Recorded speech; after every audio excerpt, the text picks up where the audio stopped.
Squealed as the heroes unmasked and kissed in front of the roaring crowds.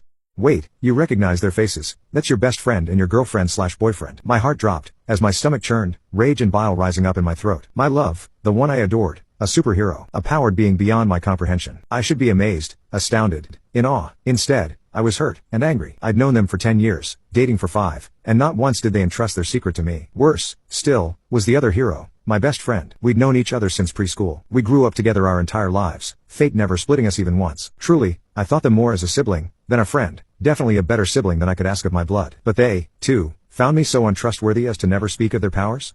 Never entrust me with their burden?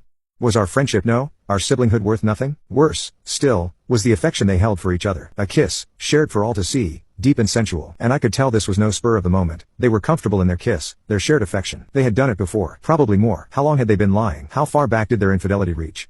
A year? 2, 5, 10? Part of me wished to scream out, to demand answers. The other, fearful of learning the truth, fearful of confirming that which I always told myself. I am nobody. I am a tool, an instrument, and nothing human. Nobody cares. Nobody loves me. I grit my teeth as I attempted not to sob, trying to keep my breath steady as rage rose. I attempted to keep my emotions at bay, only managing to keep them at a simmer. I knew I had to leave, to keep myself in check. I turned to leave, to force my way through the crowd, to retreat, but stopped when I heard their voice, sickly sweet, endearing, and full of truth. I love you. I snapped. I took the box from my pocket, slinging it towards the stage with a rageful yell. Even blinded by tears, my aim was impeccable. No sooner had I recovered from the throw, the box still dangling in the air, security surrounding the mayor, did I feel the impact of the bullet, tearing through my lungs and cracking ribs with the pressure, and then hearing the shot. The others in the crowd began to scream, mostly safe from injury when they backed away from my actions, as I looked to the frothing wound. It wasn't fair. I fell to my knees, sobbing, as pain and a lack of care racked through my body, each breath becoming shallower. I was going to die. It wasn't fair. I had just gotten my life sorted. I understood what I wanted. I felt welcomed, and belonged. And now, once again, I would be thrown away, like a piece of trash, filth, tossed in a hole to rot, and be forgotten. It wasn't fair. I was betrayed, and the betrayers would live without a singular sense of regret. Symbols of justice, perpetuating injustice.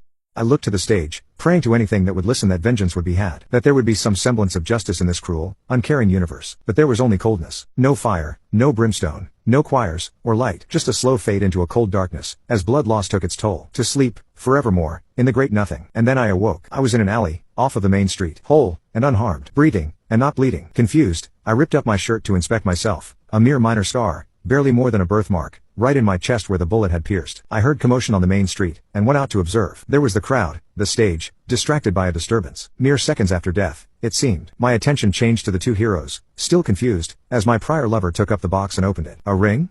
They asked aloud, confused, before turning their attention to the disturbance. I watched as their face fell, horror and regret on their face.